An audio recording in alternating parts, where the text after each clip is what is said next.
that's 2 surgeries in 2 years now. It's a horrible Final Fantasy game. Yeah. But I love it. Let's see what I've bought. I've spent like $700, by the way. Yeah, which is insane. I did not think that was happening. Nope. Not gonna work. Welcome to Born in the 80s, episode 524. I'm your host, Jon _Danger, joined by my co-hosts, TJ May. That's it. That's all we got today, John. It's a duo. What the fuck happened to everyone else? We planned to have all 4 of us here, and then the two others decided to be not up for recording tonight, which is fine. But I mean, I was the most unavailable, and I still made this work. So yeah, well, it's okay. It happens. Life happens. It's fine. I mean, when's the last time you've recorded a duo?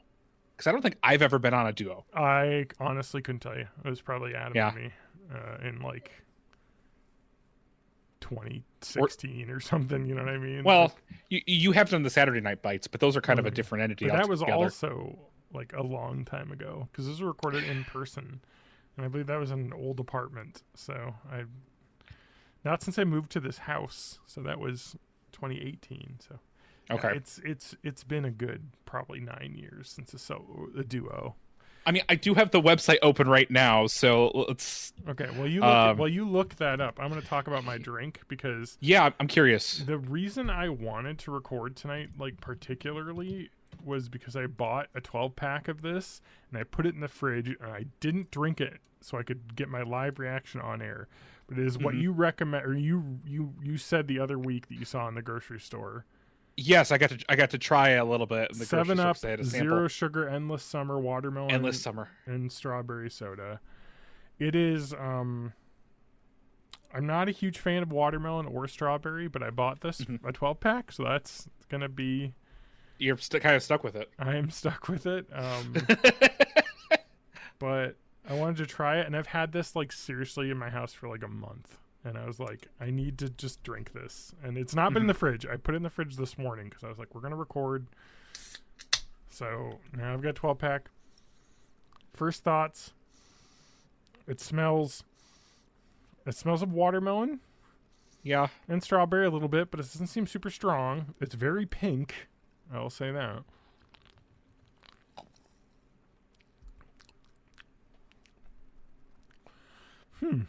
That's weird.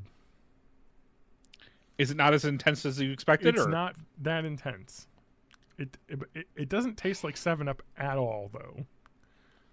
Yeah, that's definitely what I got when I had that sample, 3 months ago now? It tastes... It just tastes like sugar. Okay. Just tastes sweet? I don't really... I'm not getting... Any hints of anything, yeah. I don't think watermelon and strawberry go together. I mean, I did just have a watermelon drink today, and it was like Jolly Rancher watermelon forward. Yeah. I don't hate this. Yeah. It tastes like a strawberry soda with a hint of watermelon. Okay. It's not bad. I will drink the whole 12-pack. I probably will not buy it again. Yeah, but it's because it doesn't feel 7-Up. Yeah. It's just, all you get with that is sparkly. All right, a little bit of research following your last Saturday Night Bite was published February 25th of 2018. So it was just before you moved into the house. Right before I moved into the house. Okay. Damn. Dude. Damn. So it's been, 4 or 5 weeks since we recorded? It has been a long time. We went to Midwest Gaming Classic and recorded one episode after that, and then took a huge break for no reason. Well, for me, it wasn't no reason. That's true. For you, it wasn't no reason either. That's true. We've had a bunch of events happen that have slowed us down. The funny part is that I still need to release 522 and 523. So this is not going to come out for like another month anyway. So they're going to be like, so by the way, that break like 6 months ago when this, whatever. That break, so the break in April, basically all of April and most of May not having an episode is because I guess TJ's event happened first and then mine happened after. Oh, yep. Yeah, April 23rd. After 20 years of needing it done, I finally got my tonsils removed. Why did it take so long? Either I didn't have good insurance or I just never got around to it, and I just I took 2 weeks off for spring break because we had my kid had spring break 1 week, tonsils and then removed. I didn't do it during spring break. Oh, okay. I did my I scheduled an appointment with an ENT to get my ears cleaned and to have them take a look at it. I'm like, I kind of want to get these removed. Take a look what they look like. He's like, oh, I see why you want to get them removed. Just my too big? tonsils, they were huge, overlapping too. So you couldn't even you could not deep throat. No, definitely not. Just too too much. The glizzy. Not happening. The surgery itself, pretty uneventful. Yeah. Recovery from tonsils, from tonsillectomy is horrible, especially the older you are. Really? Because I know when like kids do it, it's just like, oh, you spend a day in the hospital and you get ice cream. Oh yeah, as much ice cream as you can eat. Not as much as you want, as much as you can eat. Yeah. Because you won't be able to eat much. Really? Yeah. It was bad. It was taking a lot out of me. And yeah, I had pain medicine for part of that. And the good stuff? Oh, the good. Well, acetaminophen and codeine. Codeine. Okay. So the light stuff. Yeah. Is that what it was? I had I had Vicodin when I had my wisdom teeth out. I don't know if they still do that. They might. But I think when I got mine out, I had the same stuff. It was the acetaminophen and codeine. Yeah. But the biggest problem is I couldn't have anything in the ibuprofen line of ibuprofen or aspirin line of pain relief because couldn't have anything that encouraged bleeding or thinned your blood. Yeah. And that started 2 weeks before my surgery. I could not have Pepto. I could not have ibuprofen. Could not have aspirin. And then that continued from then on. And turns out the anti-swelling agent they gave me in addition to the pain med, after about a week, I just noticed like weird spots were just starting to itch. Like on you're allergic. A week after my surgery, I had like a full body allergic reaction, almost to the point where my throat was closing up. So I had to Benadryl until it went away, and they switched my anti-swelling to something else. To a steroid. Yeah. Damn, dude. Well, now you know you're allergic to that, so yeah, put that in the record. But that happened with me on sertraline, which is an SSRI. That was it. I just had little red spots all over my hands and stuff, and I was itching between the fingers. It was It started there, and then it just got worse. But yeah, my voice is about 96% back. Yeah, you sound basically the same. Yeah. I still have a little tiny bit of the white spotting on my throat, but it's not as bad as it was. Most of my pink is back. I think I can see my vocal cords. Because the tonsils are not in the way?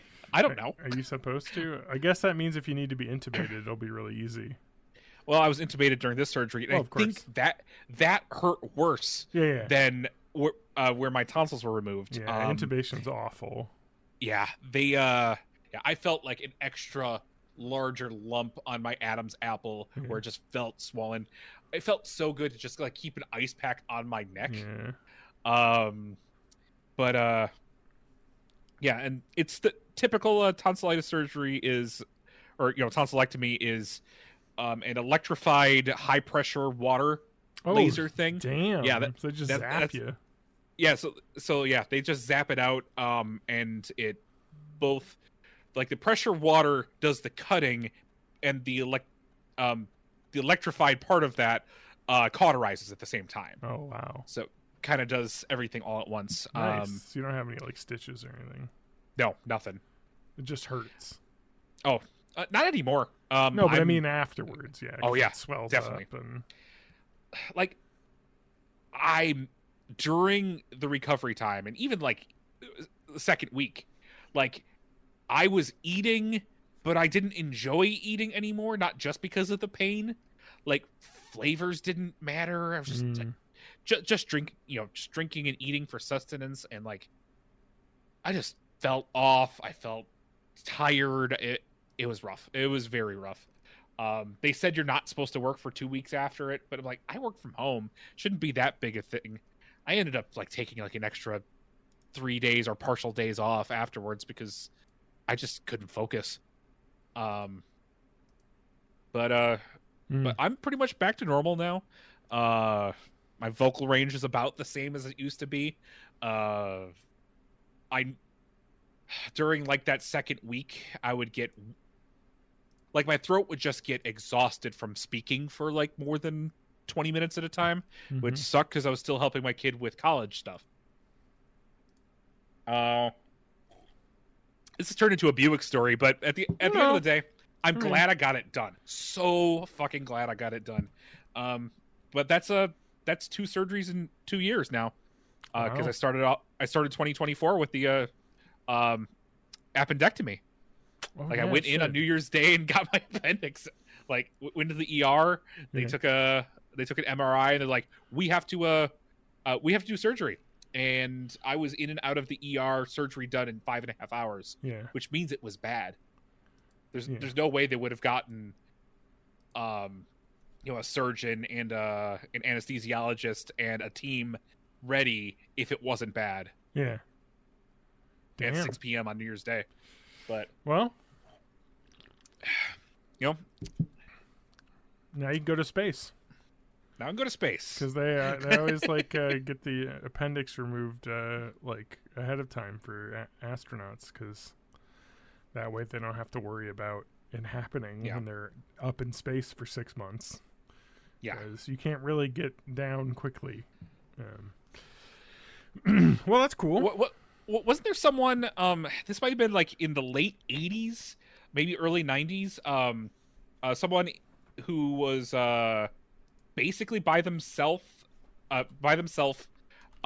in one of the remote outposts in Antarctica, who got appendicitis, and he was the only one qualified to do the surgery.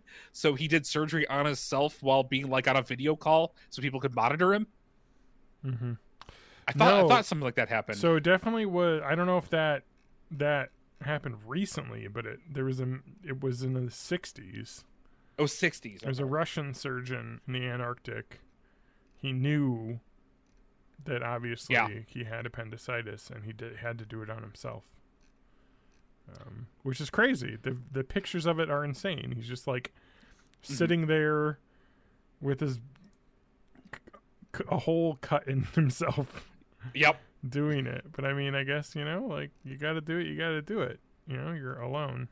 Oh, he died in 2000 from lung cancer. Oh, well. Oh, okay. Well, that happens. Oh, well. Probably smoked. I don't know if anyone else has done that, but that's pretty badass. Got to give him that. So what have you been up to the past couple of weeks? Because I know you've been busy. I have been busy. I was... so I had auditioned to be in a Madison Shakespeare Company production of Henry V. I didn't get a part. But it was going to run the first 2 weekends of May. Sorry, I was just getting a calendar up so I could get the dates. The third weekend of the, what is it? The 2nd, 3rd, and 4th, and then the 8th, 9th, 10th, and 11th of May. So the last 2 weekends, which is why we didn't record the last 2 weekends. And then TJ, of course, his voice was recovering for like a month. So it's really been kind of a difficult time. So they called me on Sunday, the 28th of April. No, 27th of April. And we're like, hey, crazy thing. The guy who was in this didn't show up for tech weekend. And we open in 5 days. 5 days? Yeah, yep, on the 2nd. That's Friday the 3rd. Yep. Friday the 2nd. Friday the 2nd, yeah. Yep. Yeah. And I was like, and they're like, well, do you want to play these parts of Bedford, who is Henry V's brother, and the Duke of Burgundy, who is his cousin, who's on the French side of the play. It's 2 parts, not a ton of lines, probably 30 in total. Like, so not a huge part. Because this guy was actually, so the way they had done it, one of the reasons why it wasn't cast, talking to the director, he was like, well, we wanted to have more people, but we wanted also to have people playing multiple parts, and it just didn't work out. So everyone was playing like 3 or 4 parts. So this guy, they split his part into 2 people. So the Dauphin, who's the French like prince, basically, of France, and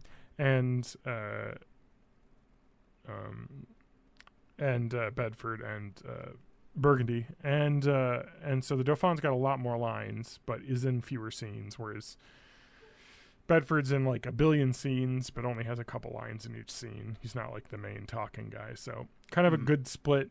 And I was like, sure, let's do it. So I showed up on that Monday night for rehearsal. Had a little script cards in my hand that I had handwritten the lines, so I didn't have a huge script on thing, and I just ran it, every night. Well, we did tech rehearsal every night, and then we opened we had a soft open on Thursday, which I was memorized for finally, and then Friday we were good to go. And we just completed it last weekend. That was a lot of fun, so pretty cool. Had a good time. Sounds like a blast. Yeah, I had to cut my hair. I had to trim my beard because they wanted me to look more military. Because I'm, it's Henry V is about the war between France and England in like the 1400s. So okay. It's a war. It's a war movie show. It's about the English beating the French. So Norman invasions. Yeah, exactly. Yeah. Okay. So it's pretty cool, But I like the show a lot. But I wasn't expecting to be in it because I didn't get cast. But then I got to be in it, so it was a lot of fun. So I had a really great time, and it was really crazy, like jumping in. But I was like, this is fun. I got the time free, so let's do it. I don't really know what else to say. Then it was a blast, and we sold out like every night, basically. So it was really cool. People liked the show. Great time. I don't know. Awesome. Yeah, I'm doing another show too. In, I think at the end of June. Yeah, okay. Somewhere around there. Maybe not the end of June. Mid June. Anyway, it's just a staged reading of Agatha Christie's Witness for the prosecution. Okay. So it's not a play. It's not memorized. It's just I guess they just wanted to do it. It's this group that I'm friends with. One of the producers, and they were just like, we need people. I signed up for it. It's performing at like a couple of the assisted living facilities, so just kind of like a entertainment. Yeah. And then we're doing a couple in the community as well, just for fun for people that aren't going to be there. So a little bit of both. It should be really cool. Looking forward to that. I just play an inspector. I got a huge role in that one either, but I got a couple big parts in a couple scenes. So, in the court scene, I get to be there. So, looking forward to that. Those rehearsals are going to be over the week. Mm-hmm. Anything else? That's just why we were off, because I was off for 2 weeks. The TJ was off like the couple weeks before that. And so it's just been kind of a month where nobody was able to get together. So yeah, and a lot has happened in a month. Yeah, during that time. Now this has already been talked about in our Discord, but feel free to. Do we have any links for our Discord anymore? Is it still just Discord? Yep. DISSCHORD.com. Yes, DISSCHORD.com. So go to discord.com. Yep. And you could talk with us, hang out, and I can go ahead and mumble how I finally rebeat my favorite Final Fantasy game again, Final Fantasy VIII. And when I say rebeat, This is only the second time I've beaten it, because the first time I beat it was with my friend from high school. Yeah, so back in 2001. Yeah, Um, that's probably the and last time I was playing. I wasn't even playing. Adam was playing Final Fantasy VIII, and that was in. You guys are missing disc 3 though. Yeah, that was in high school, so I didn't get to see all of it, but that was like that circa early 2000s as well. Yeah, I have tried starting that game probably 12 times since I've beaten it way back then, and I just never got around to finishing it, and I just made sure I did it this time. And trying to go in it with fresh eyes, trying to see additional things that I didn't see before, trying to play with some of the mechanics I didn't play with before. It's the remastered version, so maybe I got a couple of the items I couldn't get because there were some in Final Fantasy VIII. When it was originally released on PlayStation 1, it was mentioned in the instruction booklet that there was this special accessory you could use as a memory card called a pocket station, which was just a memory card, but it had a screen and buttons, and you guys play like little mini games on there. And Final Fantasy VIII, if you caught a chocobo, you could open up a mini game on this pocket station called Chocobo World. That pocket station was never released in the US, though they're not region locked, so if you get a Japanese one, you could do it. But there were exclusive items for the game you couldn't get in the game without that pocket station. Those items have been now introduced into a previously existing mechanic related to one of the characters. So it doesn't matter. So they're in the game. I got one of them, which did help. But if anyone ever wanted to play that pocket station game, on Steam, there are two versions of Final Fantasy VIII. Yeah. There's the original release and the remastered. And the original release on Steam and the disc versions that were released before then include the pocket station Chocobo World as a little add-on program, and you can bring those items into the game. But no one fucking cares because it really doesn't matter. Yeah. The game was fun. It's a horrible Final Fantasy game. Yeah. But I love it. It's my favorite. I'm talking about 8. You go away. We're not talking about 7 because I'm playing 7 with one of my daughters, which is why in my trying to beat the Final Fantasies from start to finish, I haven't finished 7 in this because we're working through it slowly. We are still on disc 1, so I'm trying to avoid spoilers, though I'm hearing things and ignoring them. So I start... We are recording right now. Bye. All right. So, yeah, that's my kid I just brought back from college, so everyone's, like, hyped up right now. But I did start Final Fantasy IX, and the release on modern consoles looks so much better than the PS1 version. Whereas 8... Oh! The backgrounds weren't redone. The cutscenes are really grainy, and the models just don't look as expressive in 8 remastered as they did in the original. So I can't tell you what's the better version, but whatever. I'm glad I got another one finished because I could spend another 300 hours just doing stupid shit because there's so much stupid shit to do in 8. Collecting all the cards, maxing all the stats using weird abilities. But at the end of the day, worth a playthrough. Yeah, but it is quite a different game. Yeah, from the other ones. Yeah. So, just speaking of Final Fantasy 2, it's a game I haven't played yet, but I do want to play it. It's on Game Pass, so I think I'm going to play it. But I mean, have you've heard of Claire Obscur Expedition 33? A little bit. So what's going on with that?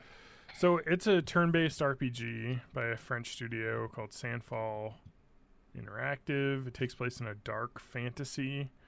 I think I was seeing some stuff on YouTube about this. Yeah, it's called Belle Epoque, or La Belle Epoque, which is like a turn of the century, like late 1800s, early 1900s kind of like style. Okay, but like it's kind of kind of like how steampunk is like 20s style. Yeah, this is kind of like that. But I guess the idea is that there's a being called the Paintress who does a yearly thing where they erase anyone above a certain age, basically. Okay. And so anyway, it's basically the guy's like, yeah, we took inspiration from JRPGs like Final Fantasy and all those, and this game did extremely well, and it has like 90% on Metacritic. Apparently, it's like one of the best RPGs in a really long time. And the crazy thing is that this game sold 2 million copies in its first week from a studio that nobody knew about. Final Fantasy 16 sold 3 million copies in its first week. And that game took like 50 years to make and cost $1 billion. And I just want to say this. Fucking go back to turn-based combat, for fuck's sake. Like, this is a turn-based game. People wanted that. You see people talking about, like, oh, this feels like a Final Fantasy game. It's like, motherfucking Final Fantasy, get off your fucking asses and stop trying to, like, reinvent these action combat things that people aren't into. I mean, when it comes to... I mean, Square Enix is still making Final Fantasy games. They're just called Octopath Traveler now. Yeah. But, you know, turn-based is still in style. I mean, you know, we don't have new Chrono Trigger, but we got Sea of Stars. Speaking of Chrono Trigger, that remaster is happening, apparently. Yeah, that's what I'm hearing. Yep. But give me some actual legit stuff. Yeah. I mean, speaking of Square Enix, Kingdom Hearts Missing Link, whatever the new mobile game they were going to make, got canceled. Yeah. But now they put up new screenshots for 4, but we still don't know shit about it. Yeah. Yeah, Kingdom Hearts 4, not a lot of anything other than just them being like, yeah, we're making it. Yep. Here's 13 screenshots. Yeah. So I'm just really excited because it's on Game Pass, so I can play that. Oh, yeah. What else was I was playing the Oblivion remaster as well on Game Pass as well, which is fun. That game is awesome. I forgot how good it was. And it's, you know, it might just be me, but I feel like I like it more than Skyrim. It's like, it's obviously worse, but I don't know. It's just, I played it. It's just, I feel like it's the way that Spanky is with Morrowind. It's just like, it's the first Oblivion or the first Elder Scrolls game you really got into. So you just, and that's with me in Oblivion. Like, that was the first, because I was like walking around Cyrodiil and just being like, oh yeah, this is the town where this thing happens. And oh yeah, here's the Thieves Guild thing where you get caught stealing and then the person shows up and is like, hey, you should join the Thieves Guild. And then you have to do the mission where you join the Thieves Guild, which involves you stealing from another Thieves Guild member to, like, because they beat you to the... It's just so good. Like, I was like, oh, I forgot how fucking good this was. That's what happens every time I play Final Fantasy VIII, because it's the one I played so much, but then I always get caught in the weeds and then just keep staying in an area and then I leave it be. But this time I just kept pushing. And finally got myself to beat it. Because I could just stay in that fucking world. This music's so good. Was it well written? No, because it wasn't well translated. Yeah. And the remaster isn't retranslated. Yeah. Like, there is no retranslation of Final Fantasy VIII. It is just as broken and corny as it was way back when. Yeah. I don't know if you know anything about the story of Final Fantasy VIII's translation. They weren't given a script or project notes for the English translation of Final Fantasy VIII. They had to dig into the source code and do their best. Interesting. Mm-hmm. And didn't it have some pretty famous voice actors too, right? There's no voice actors in 8. Oh, you're right. Final Fantasy X is the first voice actor in Final Fantasy. Yeah. Okay, got it. I'm thinking of like the later ones, yeah. Or even Kingdom Hearts voicing the characters. Yeah, Kingdom Hearts in the first Kingdom Hearts, because they tried to get, you know, A-list actors. Well, plus they got actors. like Disney as well. I'm like, hey, this is a Disney project, so. David Boreanaz as Squall / Leon, I think. Yeah. In the first one, but you know, afterwards they didn't. I think Mandy Moore is Aerith. Sure. What a weird thing to do. Get these like famous people, whatever. I mean, interesting. So the other thing I did while we were off break time is I modded my PlayStation 2. Oh, okay. Yeah. So you have a fat though. I have a fat, yes, which is the one that Which you is want the good. to It's the mod. good one to mod. Yeah. So part of it was my disk drive sounds like you're opening up like a rusty like ocean liner under the yeah. It's terrible. It's the it screw's works. not catching the laser eye. Yeah. It sometimes. actually so it runs the disk. It just I think whatever the gears in there need greasing or something. I don't know. I opened it up and greased the rails, so the laser would slide. You know, it reads games. That's all that really matters. Okay. But part of the reason why I did this is I didn't realize that with PlayStation 2 games you can just rip them to your computer. They're DVDs. And so I just burned all of my games to that, and I was like, you know what I'm going to do? I'm going to put all of my games and no other games that I don't own. Obviously, I wouldn't do that. Of course not. Onto a hard drive, because I had an old laptop, 2.5-inch hard drive that I pulled out of an old laptop that was like I think 750 gigs or whatever. And I was just like, I'll just toss that in there in the hard drive slot. Yeah. And I 3D printed a little bracket so that because the 2.5 will fit in there. I went on Amazon and bought an adapter that doesn't have the network, which is fine because it's just super cheap. It's $20 for it doesn't have the network, but it has the not IDE hard drive because for the PlayStation 2 is old enough that the hard drives were IDE and not SATA, which all hard drives that exist now are SATA. And so it works with SATA though. So I just plugged it in, did that, bought a $20 memory card rather than rolling my own. I just bought the free McBoot. That's fair. Memory card. It's $20. Tossed it in there, installed free hard drive boot, got all my games on there. I went on some program online to pull artwork so that the Open PS2 loader will have artwork in it. And now don't need the memory card in there. I bought another memory card for $10. I bought a 256 megabyte memory card, which has got 128, and then you can switch between the two because I think maybe the max it can read is 128. So anyway, I got plenty of room to put games in there. Because when I was doing it, I was like, some games in Open PS2 loader allow you to save onto a virtual memory card, and some don't. Yeah, and some don't. So you need a memory card. I had old memory cards that have space in them, but I didn't want to fuck with those and delete anything.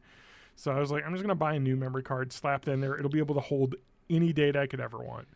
So, all right, so really quick, I know there's a bunch of games that you own that are on that hard drive. I own every game on there. How much Dark Cloud 2 did you fucking play? I know that's the game you played. I have not played any Dark Cloud 2.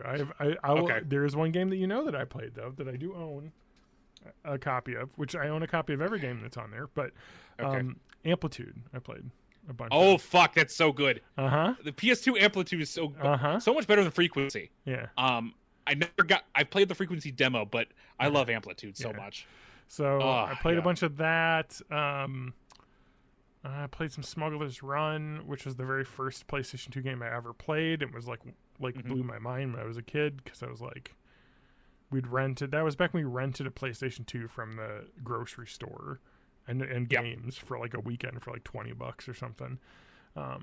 So I played that. I haven't played much though because I don't have a good way to play it on an HD TV. So I have one of those cheap ass, what do you call them? HD. HDMI box converter things that just really suck. AV to HDMI. They're horrible. Yeah. So I wanted to. So Spanky talked me down. So I was on RetroTink. You want to get a SCART adapt? You want to get a SCART? No. So I was on RetroTink's website. Okay. And I was like, I want to buy a RetroTink because that is that's before RetroTink existed, everyone used OSSC, which is open source scale converter or whatever. Or open source scan converter, something like that. Anyway, but so it's just like a line doubler. So you could turn the 480i on the PlayStation 2, to like 1080p basically, or 1080i, and then it would like use fancy deinterlacing to make it look good on like a big screen. So RetroTink has a couple of these. They have the RetroTink Mini, which is out of stock now, which I'm kind of annoyed I didn't buy. They have the RetroTink 2X Pro, which is 140, and then they have the RetroTink 5X Pro, which is like a nicer version of that, and that's 325. Those all output at 1080p, and then they have the RetroTink 4K Pro for $750. John, you don't need a $750 adapter. So I thought about buying that. Well, part of it's the bullshit tariff stuff, and the guy who runs RetroTink was like, I don't know if we're going to continue to be able to sell these in the U.S. Fair. And so it sounds like that got sorted out, at least, because some of the uncertainty around the tariff situation has subsided finally. There's still plenty of uncertainty to the fact that who knows if things will completely change again, but as of right now, it seems like there's not going to be much more than just, your fun 20% price increase and everything, but not something that is like, oh, we can't sell it. Like, the 140% or whatever insane shit was planned. But they also make the RetroTink 4K CE, which is like the more reasonably priced one. I think they have raised the price on these actually, because I think that was $425 before. And it's $475 now. Yep. Yeah, and then I think the RetroTink Pro was like $275. So I was thinking about getting that. I mean, it does. I'll just say this: like, if you have not, like, they're incredible. These devices, because I was watching on YouTube in 4K on my 4K TV, people playing like super like Genesis cartridges on their TV, and it looks fucking incredible. Like, because it isn't just outputting that tiny thing and blowing it up on your screen so it looks like shit. I mean, it is, making it look line for line in 4K. Like, it makes your old games look like 4K, like output. It's incredible. And that's why they're so expensive, because it basically has a computer in it that is like doing the like line doubling, and then in the Pro version it does a bunch of like deinterlacing stuff. So I was reading, it was like, I mean, it's the non-Pro does that as well. It just has a less powerful processor in it, so it just doesn't do it as fancy, I guess. But it still like does all that, and I was like, oh man, I was tempted to buy that. Spanky talked me down. He said he was going to build me one, and he was going to come up. Okay. When he visits next week, which is why I wanted to record tonight too, because we're probably not going to record next week because Spanky's going to be in town in Madison. We're going to be hanging out. Because I was like, you know what? I already said I was going to give you my old 3D printer because I bought my new one. We'll just do a trade. So you make me it's not an OSSC. It's a line doubler device. It's a chip. He's going to make it for me, and then I'll 3D print a case for it or something. And those only cost like $50-$60. So and it's not nearly as good, but it can do line doubling. So yeah, it's just enough. Like, and I don't really need it for much else because. So, I mean, we'll see with the fucking tariff situation. Analog, I pre-ordered the Analog 3D. I also pre-ordered Taki Udon's retro remake PlayStation 1 Mister clone, so it looks like a Mister, but it's a PlayStation 1. His price was too good. It was like $150 or something, which is insane because a Mister used to cost like $400, but his company has started sourcing the parts for cheaper than Jurassic was, because the reason why they cost so much is that only one company was making the chip for the Mister, and they were like, yeah, we're going to charge whatever the fuck we want for this. So now he has a company in Taiwan that's making the chips, or a clone chip of the Jurassic, D10 Jurassic Mister, which Mister is a FPGA. So like the Analog products, it is doing hardware emulation on a chip rather than software emulation. And Spanky would scream about this because I agree that I think people are very misinformed about FPGA, and you'll be like, it's not emulation. It is 100% It is emulation. Hardware emulation is still emulation. Yes. It's not the original chip. Correct. So it's not doing it exactly. And it might not be any better than software emulation in a lot of cases. So it's one of those things that's like you don't really need. But for certain things, N64, for one, analog is making this. N64 is really hard to do software emulation because it's a really weird machine. So they're doing that. PlayStation 1 is also kind of problematic as well, but it's gotten a lot better in the last few years. So I wanted to get those devices. The analog will likely have an open source firmware created that allow it to run other cores than just the N64. So it'll probably that'll have a 4K output to my TV built in. So I won't need that. The little Tachyon Mister device, that's going to do PlayStation 1. It'll probably have N64 core. It'll have everything because the Mister can do it like N64, PlayStation 1. But it can't do PlayStation 2. PlayStation 2 is a little bit too far for it. So I was like, I need something to make my PlayStation 2 look good on my TV. So that's why I was like, I need to get this RetroTink. Because for all those other old consoles, I'm happy just doing hardware emulation. Playing it fine, it'll be fine. But for the PlayStation 2, you need that, you know what I mean? And then, after the PlayStation 2, PlayStation 3, Xbox, they both output 1080p and, 4K. Doubling from 1080p to 4K is not, it's 4 times, but it looks fine because it's a straight 4K or 4 times upscale. It's just 2 times in each direction. Yeah, exactly. So. Double horizontal, double vertical. It looks fine. So you don't really need an integer scale. We're all good. Yeah, you don't need to worry about that. So it's those other older consoles that really are difficult to get looking good on TVs. But which is why the RetroTink, being really expensive as it is, fucking looks incredible. Like it's the best way you can get old hardware looking on a TV. But you're paying a price for it, and it's fine to support. I mean, it's a guy, you know what I mean? It's not some huge corporation doing this. It's not like analog where I fucking hate analog as a company because they took my $300 down payment last summer, whenever the fuck I ordered this thing, and it keeps getting delayed. Don't know when I'm going to actually have it. It was supposed to be out July this year. We'll see. With the tariffs, who knows? Are they going to ask for more money? Anyway, just annoying. They make incredible products. They make incredible products. Speaking of analog, I mean, I've been playing Dragon Quest 1 on the Game Boy Color cartridge I bought at Midwest Gaming Classic on my Analog Pocket. It's great. It's amazing.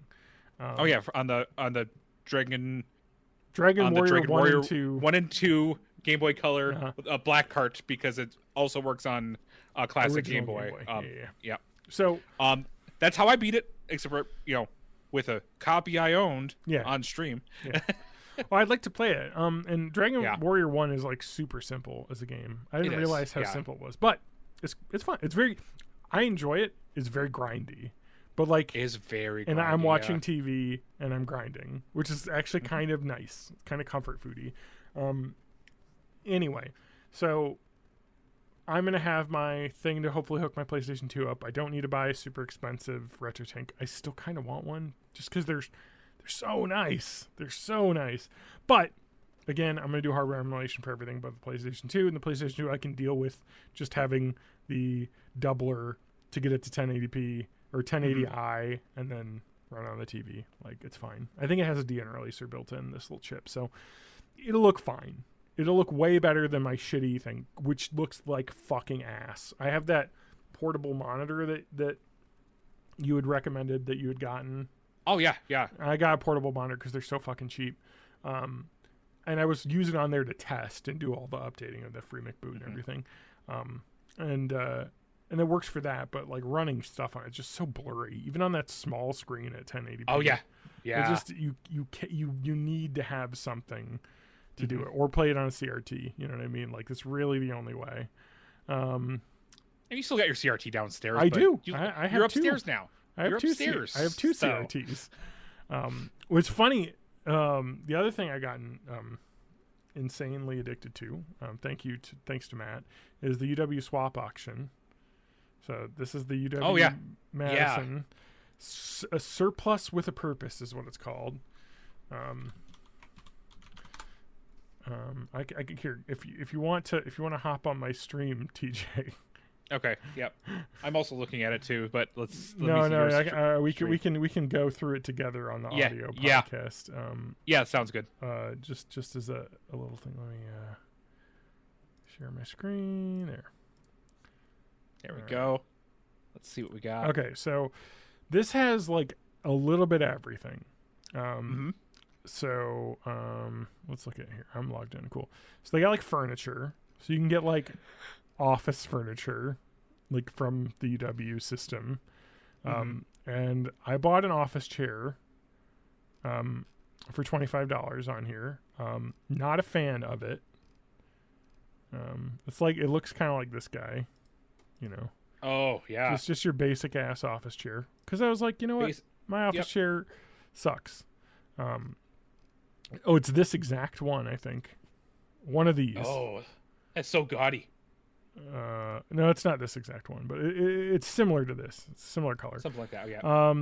So I looked it up. It's like a Technion Assurance or something. I don't even know the fucking. It's just some weird company that makes office furniture. But like they go for like 100 online used. So I was like, $25. I'll get it. It does not hold my weight. It's got the sinking cylinder. Apparently, though, I'm looking that up online. It's super easy to replace a cylinder. They're all like standard sized, so you really just got to crack out the old one, pop in a new one, and it'll work. So anyway, we have a desk in another room that has an ancient chair that is like terrible. So I'm like, this will at least replace that one. So that's fine. But what I've been addicted to is the computer stuff. So I have been bidding on a lot of these things. So, like for instance, here's an old tower computer.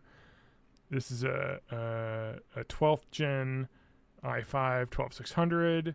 I am really tempted to bid on this right now. Actually, looking at this guy. Oh yeah. Because you could pop a GPU in this and have like a gaming PC. I have a 12th gen 12700 i7 12700 in mine. Like this is almost as powerful as my gaming PC minus the my laptop that I bought when I was still living up north with my mom is an i5 9th gen. So this thing is so all right, I'm gonna bid on this. Yep. Because I have my old 3060 Ti, because I just replaced my my GPU in this computer that I have with this 5070 that I actually got at MSRP. I got lucky, and so I was thinking like to get one of these. I could get one of these and pop the graphics card in it because it does have PCIe slots here. The power supply is not powerful enough for a GPU, but I've actually read online that they sell an adapter cable to connect any like a regular power supply. To the proprietary Dell motherboard ones. Apparently, it's a thing. So I'll probably go up to like 175 on this because I don't need this, but it would be fun to have a computer out in the living room that could play games. Yeah. Anyway, so that is something I was looking at. I was looking at laptops. So they have like old business class laptops. These are pretty fucking great deals. This is 11th gen i5, 16 gigs of RAM. Problem with these Dell Latitudes is they the small business class Latitudes. I mean, they're great because they're business class, so they're pretty rock solid in terms of like quality. Problem is soldered RAM, so you're never going to get any more than that. I believe the storage in these isn't soldered, so you can at least replace that with a bigger hard drive. This one, the battery's dead, I guess. Batteries are not glued in. It's not a MacBook, so you can actually buy a replacement battery. I have an ancient Alienware laptop that I'm sure people are buying just for the for the like historical, because this is a 8th gen with a 1070 in it, so it's very old. It's from 2017, 2018. But fun for $300. What else is there? A 7320. What's in this? An i7, only 8 gigs of RAM, and I wonder if that's soldered. Oh, jeez, yeah. That's not enough. No. So anyway, you're just kind of. I was just kind of looking on here. Let's see what I've bought. I've spent like $700, by the way. So sorry, a couple things I bought. So I won this DLP projector. Oh shit, yeah. Which is fucking awesome, by the way. I haven't actually played with it. I might play with it tonight, but so I think it's only 720p. But I mean, I got it for $43. Yeah. But the reason why I got it was, well, I can use it to like play movies outside or something. It's got all your inputs you'd ever want. It's got HDMI in. It has audio out, so you can connect speakers up to it, and you can watch anything you want.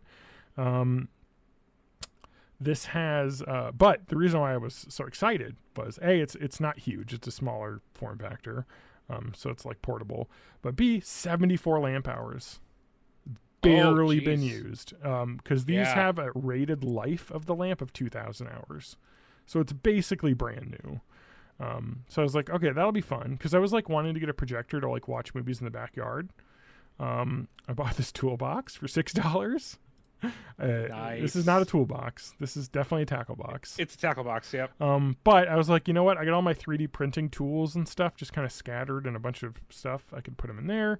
As I mentioned, I got this office chair. It's actually pretty nice. It's got like lumbar support. It's got tilt lock. Like, it's a real thing. Only problem is that the gas cylinder's busted. I bought this specifically for fucking around with so I want to put this on my computer and like gaming workbench for like repairing stuff, because I wanted to have a monitor that is like a small enough size where it's not like huge. And then just quick hookup to test. Well, yeah, correct. And it has both old inputs. It has composite and component, a VGA. Coaxial, 4 HDMI. It has everything you would ever need for connecting that up. Is that S-Video? I think S-Video there? I don't think right next to VGA? What is it? I can't see. Oh, it's not S-Video. Oh, okay. No S-Video, but composite. Yeah. But you can put S-Video in it without the S-Video cable. So it's great. It has PC input as well. So great. And it has a DVD player built in, but I don't really care about that. It's literally just I just wanted something small that because like the thing is, like, I could buy, and on the swap they have tons of like 24-inch PC monitors for like $25-$50. But what do those not have? Oh, sound. They don't. No audio out. So no audio, yeah, you'd have to hook up speakers to it, because a lot of times they'll have an audio out jack. But this has built-in speakers. Plus, it has also, if I'm going to be messing with old gaming consoles and doing like repairs and stuff, it's got all the old outputs, as well as VGA. So I was like, shit, awesome, $30, like awesome deal for that. And then I bought this. I paid not way too much for this. $230 for this old Dell i7 10 series desktop, small form factor. So it's it's a mini tower. So you wouldn't be able to put a graphics card in this, but I bought this specifically because my parents have I was asking them, doing computer support, and I was like, how old's your computer? Because like Windows 10 is losing security support soon. Yep. And I was like, how old's your computer? And they're like, I don't know. I think we bought it before we moved. And I was like, didn't you guys move in like 2008? Like, that thing is ancient. So I was like, all right. So I'm just gonna buy you, because like I could go on Amazon and buy like a mini PC, one of those mini PCs for like $200 or something. 200, not even, but it wouldn't be as powerful as like a full desktop, processor and everything. And I was like, I can get one of these for under $250 on here. And like, the only thing is it doesn't have an OS, so I just got to put a Windows license on it. But, half a gig storage, 16 gigs of RAM, 10th gen, because I believe you have to have an 8th gen or higher to get Windows 11. Boom, done. Okay. $230, plus a Windows license, which costs $10 to $20 on a key site. So yeah, so I was like, you know what, I'll just buy that for my parents. So that somebody already outbid me on that other desktop, by the way. So the one I just bid on the podcast. Yep. Somebody already outbid me on that one. Well, it ends in 17 hours. I'll check in the morning. I don't need this. Stop, John. I don't need to spend this money. But when I think about it, it's so cheap. Like, goddamn. And it's almost as powerful as my computer I currently have. Like, it is an i5 instead of an i7. The only difference is the GPU. But again, you can just put a regular power supply in that thing and have a gaming PC. That's what people do. Look it up. There's a whole subreddit dedicated to sleeping. It's called like sleeping optiplex or something. And it's just people that mod optiplexes into gaming machines. But it would be nice to have a gaming PC out in the living room with Windows on it. Just to play World of Warcraft on the big TV with a wireless mouse and keyboard. So I'll probably bid on this a bit more, but I'm not going to go crazy, because I think people go crazy on these. But 12th gen, man, that's like 2021. That's only like 3 or 4 years old. Oh yeah. Oh, I didn't even talk about the other thing I bought. I bought a fucking laptop. That's the most expensive purchase I made. So they had a Dell Precision 5560. So Dell Precision is their, I forget what it called, performance work series. So like they have the Inspiron, which is like the regular everyday worker, thing. The Precision is like for engineers, so it can run CAD or doing Photoshop on it and stuff. So it has a built-in graphics card on it, but it is the NVIDIA A1200, which is their business class graphics card, not like their RTX video game graphics card. But it's a graphics card. It can play video games if you want it to. So I spent $430 on it. They go for about $500 online, but it's an 11th gen i7. But the crazy thing, it still has support through October of this year. So I still have Dell support on it. So it's still under warranty technically for $400. 32 gigs of RAM, and it's got SODIMMs, so I could go up to, I think, 96 if I wanted to. It has a second M.2 hard drive slot in it. It's got a 512 in there, so I could put another hard drive in there.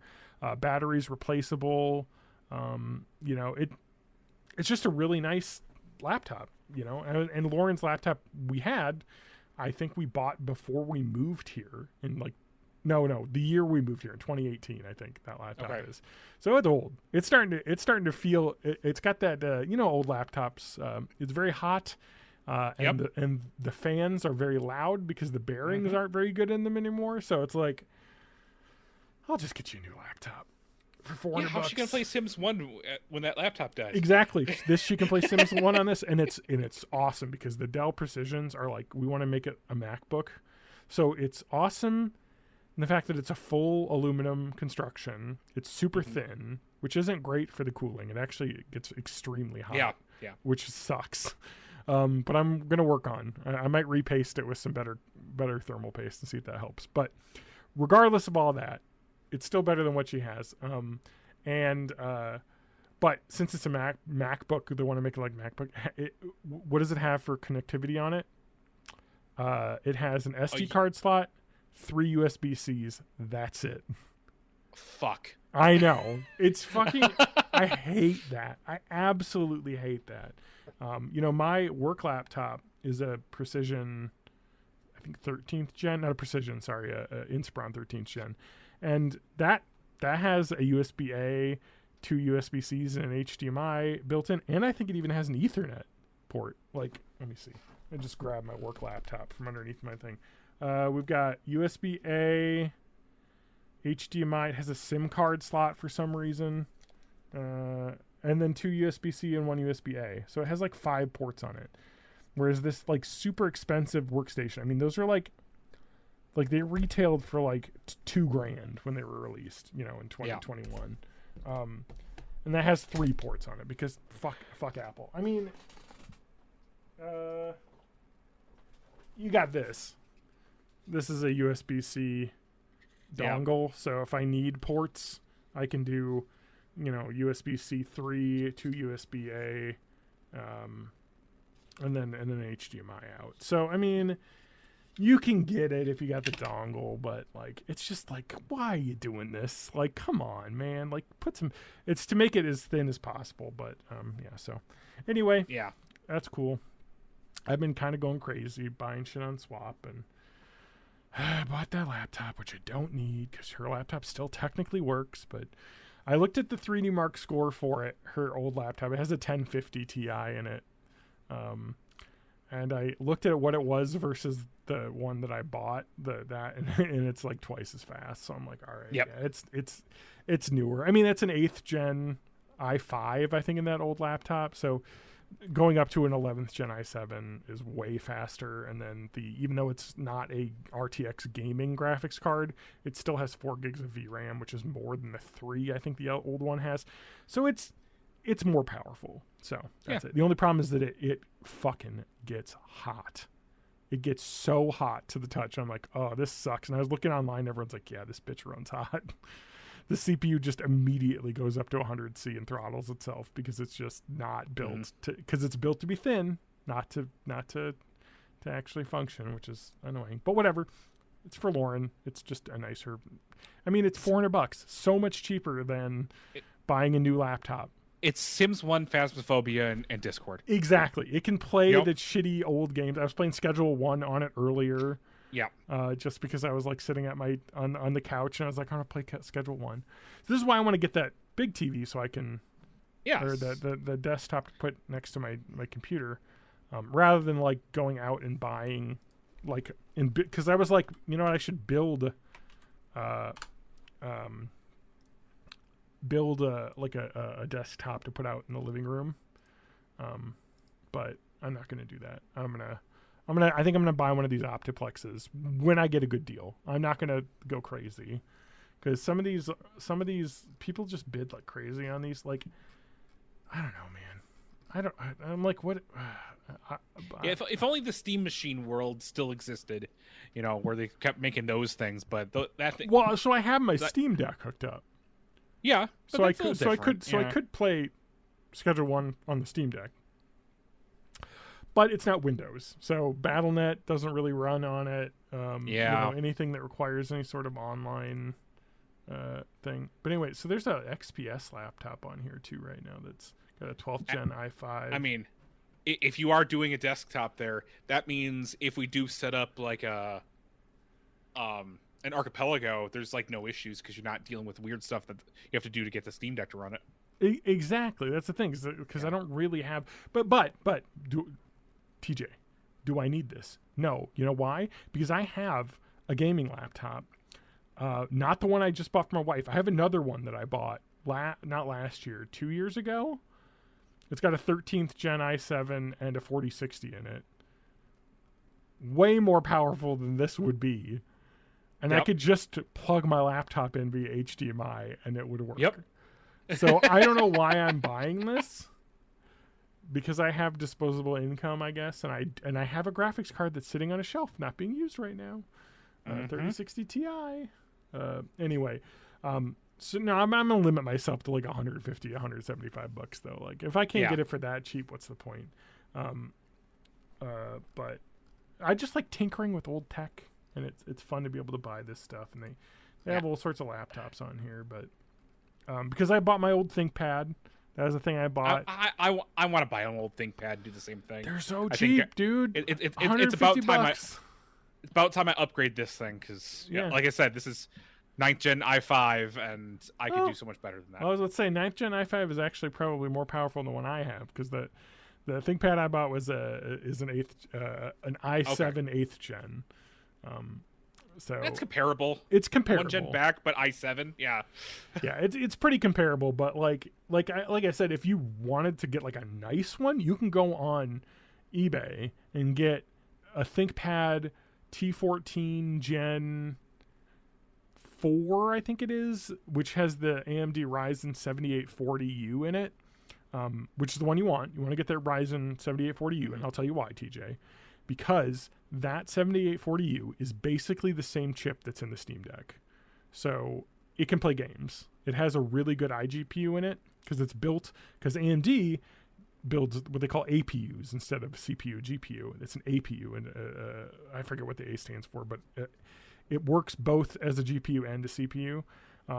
So you actually can play games on a 7840U laptop like pretty well without a dedicated graphics card. So I mean, it basically is though, because it's 2 chips on there. It's like a CPU and graphics card, but they don't call it that. That's a great one. And those on eBay, $600-$700. Like, and it's a ThinkPad, so it's got RAM that you can replace. It's got hard drives you can replace. They're built to be repaired, so they just use regular screws, and they're super easy to open and work on.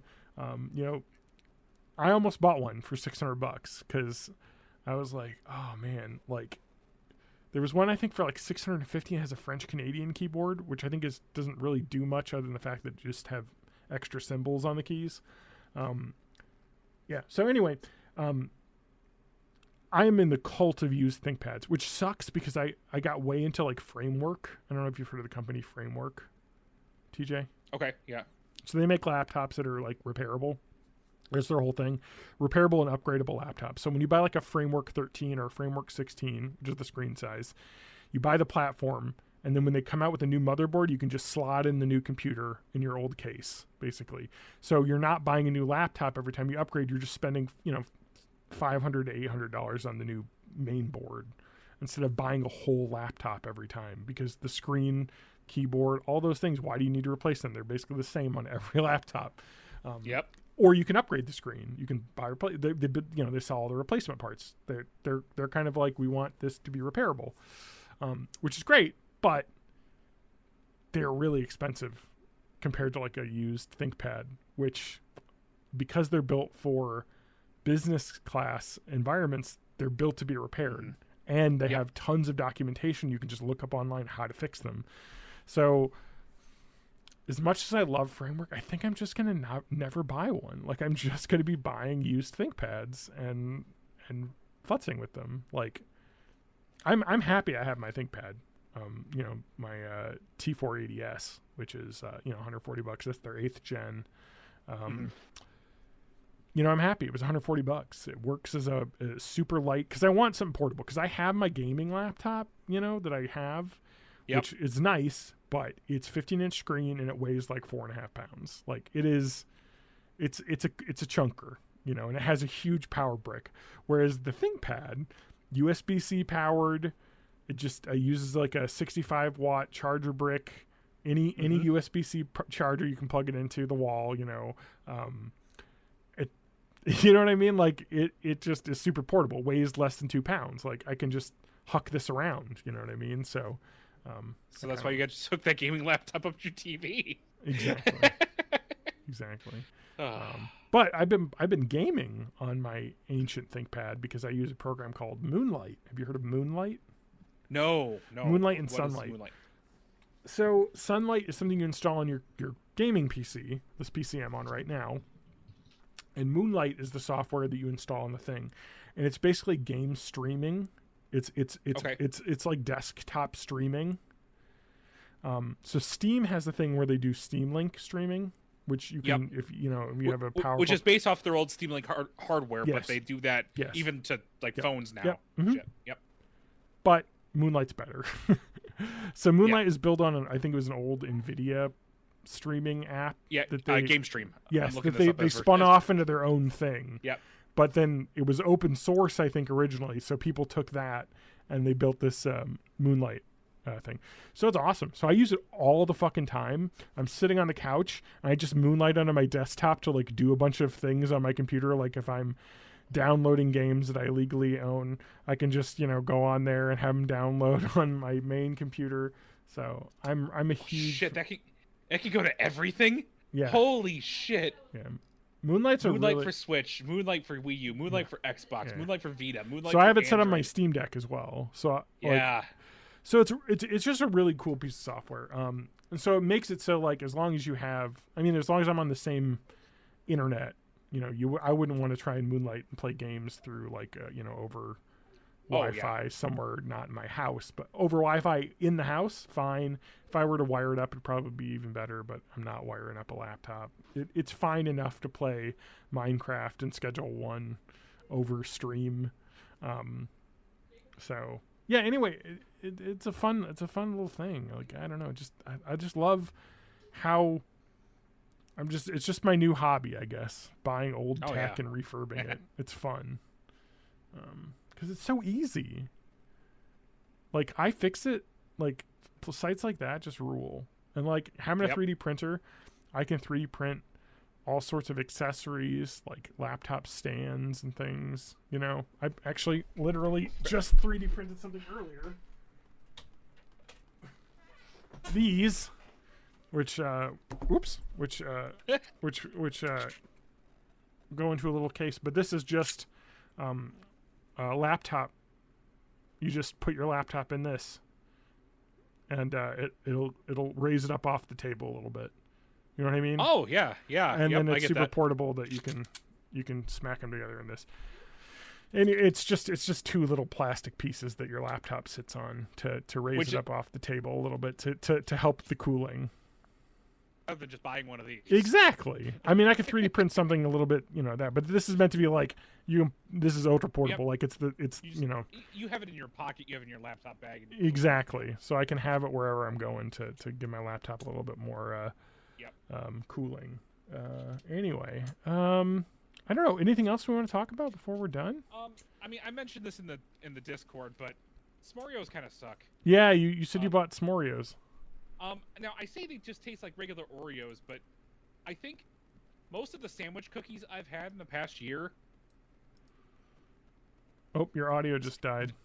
Oh, sorry. I think your audio is dying. All right, now better? Nothing? It's okay. You're getting a little crackly though. I don't know what happened. Oh, your audio died again. I think you might just need to unplug and replug in. Test. Okay, it switched audio over to your non-mic. Now you're silent again. You're gonna have to switch it in Discord, I think. Wait, are you there? Yeah, I'm here. What's up? All right, perfect. Yep, it's back. All right, perfect. So I saw this at Five Below's s'more flavored Oreos, where the S'moreo. The cookie is supposed to be graham cracker, and the filling is both marshmallow and chocolate. Yeah. And to me, it just tastes like a regular vanilla cookie, vanilla cream, maybe with a little bit of hint of chocolate. It's fucking boring. I found that a lot with a lot of marshmallowy flavored like treats that are meant to be like they just kind of taste like vanilla cream. I expected the cookie to taste a little bit more honey, like a graham cracker. Yeah. No, it's not. Fuck! I'll just go back to the dollar store and get my lemon sandwich cookies again because I love that shit. Yeah. And none of my kids do. They hate the lemon ones. Well, there you go. That's why you buy them, so then nobody else eats them. So I'm addicted to the UW swap. Oh, the other thing that we can talk about before we end, because we're just a little bit over an hour. But Switch 2, I think that got announced and oh fuck, and is coming out. Yeah, it's coming out in like 3 weeks. Did you pre-order one, or were you able to? Or did you even try? I didn't even try. Yeah. I didn't even try either. Since the original reveal, like the legit reveal of Switch 2, we now know that Switch 1 accessories work on Switch 2. Yeah. We also know that Switch 1 games are running with software emulation. Yeah, which is insane. I did not think that was happening. No, I thought it would just run it natively. Because, no, apparently not. Switch hardware isn't like... It's not like Wii U and Wii. No, like it's kind of run. It's more PC. Well, yeah, I was about to say Nintendo products has ever been before. So I believe that the Switch 1. I think. Let me just look this up. I don't want to speak out of turn, but I think it just runs on an ARM processor. I think so. Like it's so many other devices. I mean, it's not like Power PC like Xbox One was, correct. but it's something very, very simple and easy to deal with. And I thought the Switch 2 would just do it, and it's not. Which it's an blows ARM. my fucking mind. It's just an ARM ARM quad-core ARM Cortex A57. So it's just an ARM, and I believe the Switch 2 is also an ARM system. But yeah, I guess I think it's an ARM 2 or something. I don't know. But it should just work. Like it should have just worked. I mean, I know like some Switch 1 games are getting some upgrades, even like on launch day. That just got announced this past week. But I don't need one. Yeah, it's an ARM Cortex A7.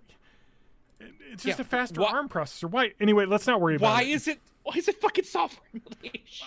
Everything I've read, at least so far, seems like it's got like 99% compatibility. Yep. But somebody was like, "Oh, I can't wait to play my old Switch games, one games, and then they'll run better." I'm like, it's emulation though, so I don't know if it's gonna run as better as you'd hope. Unless they optimized it specifically for Switch 2. Correct. Which is different than Switch 2 ports of Switch 1 games. Yeah, they're doing all sorts of stuff. Anyway, upgrades. It'll be fine. I'm glad that they're focusing pretty hard, at least that the game cartridges themselves will run directly. So your old physical games are gonna run.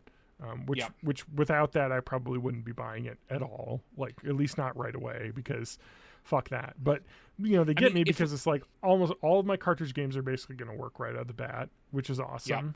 And it's got a better screen. It's got a 120 hertz refresh rate screen. It's not an OLED, but apparently it looks great anyway. The Joy-Cons are supposed to be like better quality, it's supposed to feel better. They're a little bigger. They're not Hall effect. So they're not technically Hall effect. It's some proprietary thing that's very Hall effect like. Yeah, so it doesn't matter. I agree with Spanky on this. I think people are obsessed with Hall effect as like the drift free version of sticks. They're not. There's non-Hall effect sticks that don't drift. Like I have my PlayStation 4 controllers don't drift still. I have one that does, but almost all of them are fine. It's just that the Switch sticks were just really prone to it. So they were. It's not even that they were badly made. It's you couldn't make them better in the form factor that they were made in. So they said that they've designed these to address previous issues. So it's fine. I think they'll be fine. I think them.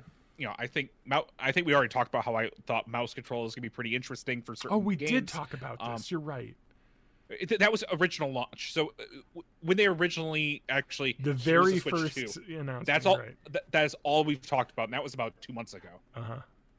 Oh yeah, but we haven't talked about all the stuff they announced. Yeah, and then the price and everything. But I guess we can just talk about game showcase because it's imminent. I mean, it's coming out in a couple weeks because it's like the first week of June, right? June 5th, right? 6/7, 6/5, 6/5. Yeah. So I'm not going to be able to get one, I guess, because I didn't stay up to pre-order. I heard it was kind of a shit show. I haven't gotten an email from Nintendo saying that I'm going to get an invite. I guess it's because I'm not paying for the Nintendo online subscription. Yeah, I am, but I didn't put in a thing for it. So they said you're still eligible even if you're not the one paying, but like it goes down in priority, so I'm probably lower priority. It's fine. And it's also how many hours you've played in the past year. Yeah, I think it's at least 10, which is nothing. Yeah, I guess I probably 10 hours. I probably played 10 hours, but like you probably played 10 hours. Yeah, but anyway, let's not worry about that. I was talking to someone about that, and they're like, "Oh, there's Switch 2 shortage or Switch 1 shortages. It was really hard to get." And I was like, "It wasn't though." Last week there was an announcement. Okay, I was frontline at GameStop. There were some Switch 1 shortages. There were, but it was not terrible. It wasn't like the PlayStation 5. Like, oh, true. I think it was. PlayStation 5 was also in the height of COVID supply chain shit. So I looked this up on the forum that I'm on, and I went all the way back to 2017 when it launched, and everyone was like, "Oh, we're having trouble finding it." And then everyone's like, "Well, I actually walked into a Target and I just grabbed one." So it was just like they were out there. They did not. If you let yourself be like, I don't need it today, you'd find it within 2 weeks. Exactly. And that's what happened with me, is that I just was perusing Amazon and I'm like, oh, or I saw a tweet. Someone's like, oh, they're on Amazon. And I was just like, it was like a month or maybe 2 or 3 weeks after launch. And I was like, oh, yeah, I'll just buy it. And I just ordered it and it showed up 2 days later. Like, and I don't think the jump from Switch 1 to Switch 2, because it's not super new thing. Here's, here's your portable and home console all at once. I think you give it a month. Anyone who wants one will be able to find it. Yeah. Here's the thing I worry about, though. Last week, Nintendo did just announce that they're not opposed to price increases on the system based on both supply chain tariff stuff and just U.S. being U.S. Yeah. Because, fuck. Yep. We live in hell. So, yep. We'll see. It sounds like at least they're trying to commit to the price staying what it is, at least for this holiday season, like through the end of the year. So, but you'll next year, probably be able to buy one for the not ridiculous price, but it's kind of crazy to think that a PlayStation 5 costs the same as a Switch, but the PlayStation 5 will cost more soon because the Xbox raised their prices. Sony's going to as well. They have the same shortages and price increases and everything. They're not going to be selling their console at a loss. Which that was the thing. I actually, of this now current gen of systems out, I think Xbox Series was the one I was going to go with first. But do I really need it? Because most of those games on Series I want to play, I could play with cloud. Yeah. Because of Game Pass. And you could play on a PC if you had a PC. You know what I mean? Like, I got a PC that's good enough to play some of them. Sure, some of them, yeah. For a lot of the indie titles, for sure, that are on Game Pass. And then, the more hardcore stuff, streaming works pretty well. Even on my old fucking Xbox One original, streaming works fine. Yeah. Works fine on there. It's kind of crazy. Phone, it works great. Yeah. It's PC streaming is still good. Yeah. I mean, I'm happy I bought one. I mean, I bought it during like when it launched, just because I was able to get one. I was like, why not? I want the new one. PS5 is impossible to find. I'm gonna get this. I love it because I can play my 360 games on it. Like I loaded up Rock Band when I got the new guitar that I got. Like I can play all my old Rock Band, all my DLCs on there. Like, it's nice to have that. But then I bought a PS5 when they were. I think there was a bundle sale and they were available like some holiday. The only reason I kind of would want to go PS5 is just because that is the only console that can do both Final Fantasy VII Remake and Rebirth. Yes. And my one kid wants to play them both. So, but that's after we finish 7. Yeah. Yeah, and then the Switch 2 ain't going to be playing Rebirth. There's no way.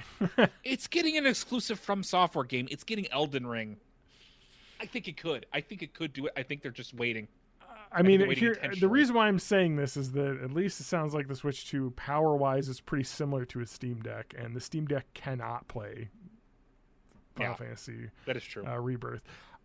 Whether or not they can get Square to put some effort into making lower res version that runs better on older hardware, maybe. But the version that exists now can barely run on a PS5 non-Pro. Are we going to get a Final Fantasy 15 Pocket Edition version of Rebirth? Yeah. Who knows? I mean, it seems like they made Pocket specifically for the Switch, and then they released Pocket on everything else. I think they call it Pocket Edition. I don't fucking remember anymore.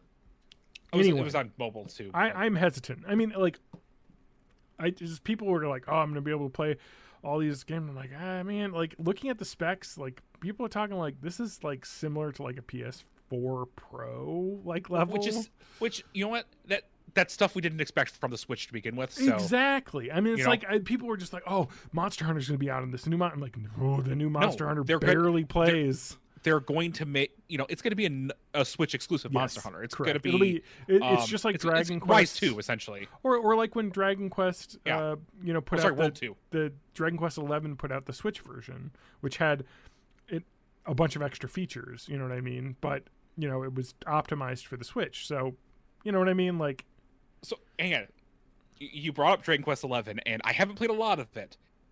Have you switched to 2D mode and played that a little bit? I have played a little bit of that, but I mostly played in the 3D mode because it looks so good. They've made the whole story in 2D as well as 3D. Yeah. But here's what sucks. If you're in the middle of a chapter in 3D and you decide to switch to 2D, you're starting from the beginning of the chapter again. which is kind of dumb. Yeah. So I played a little bit. So there's the I forget what it's called in the game.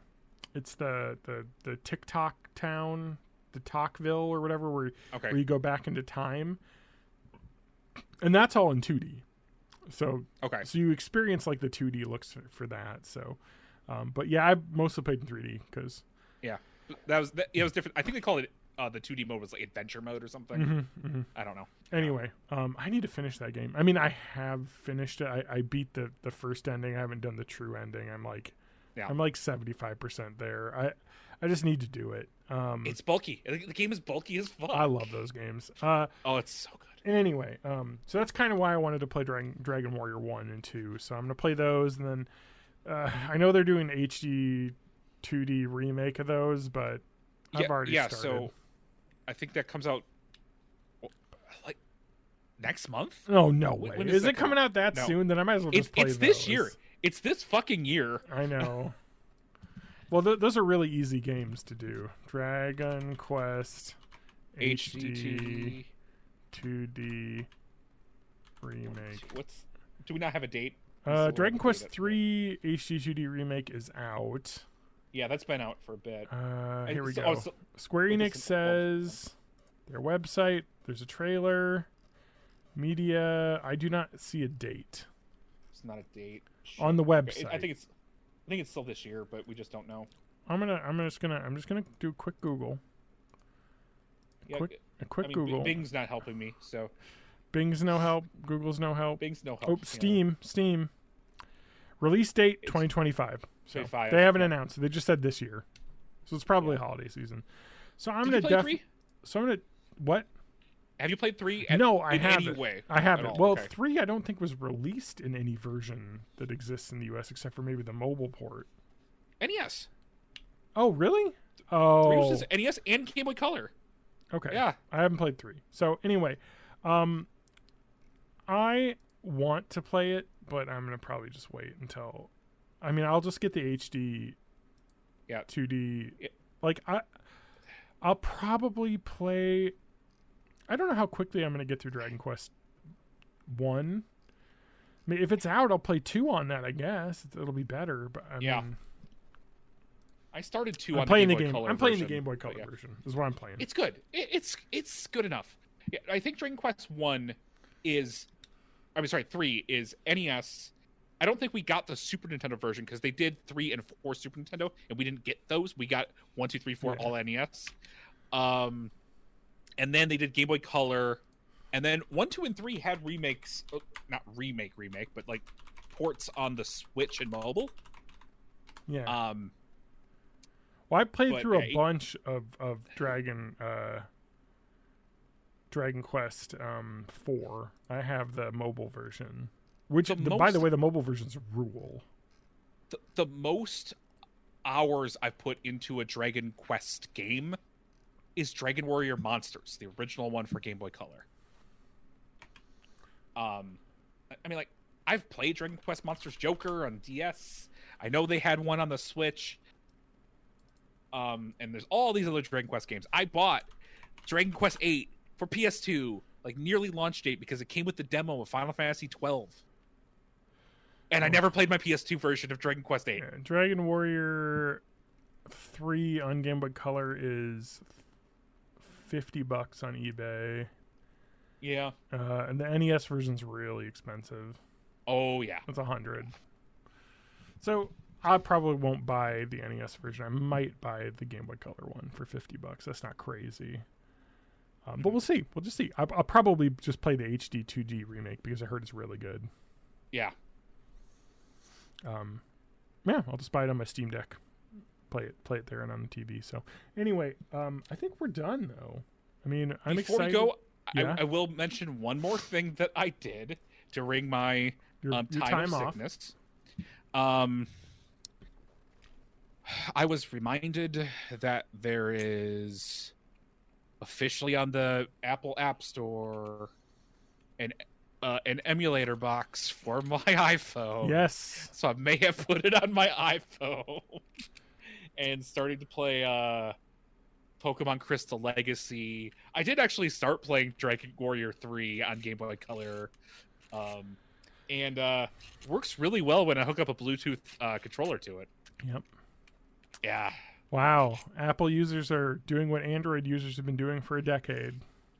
Yep. And this particular one, Delta, the emulator, lets me back up my game saves and stuff to like my Dropbox account. Yep. So when I logged in on my iPad, it just downloaded everything, including my save files. I'm like, nice. Yep. I'll take it. Yeah, I have a couple emulators that do that. So I've been doing PSP emulation on this, which has been fun. Nice. Yeah. I have a Backbone, so it just feels like I have a portable console in my hands. I was talking to somebody else who was just like, I forget, they had bought a Lenovo Legion like 7-inch tablet, Android tablet, and they're like, wow, this is amazing for playing.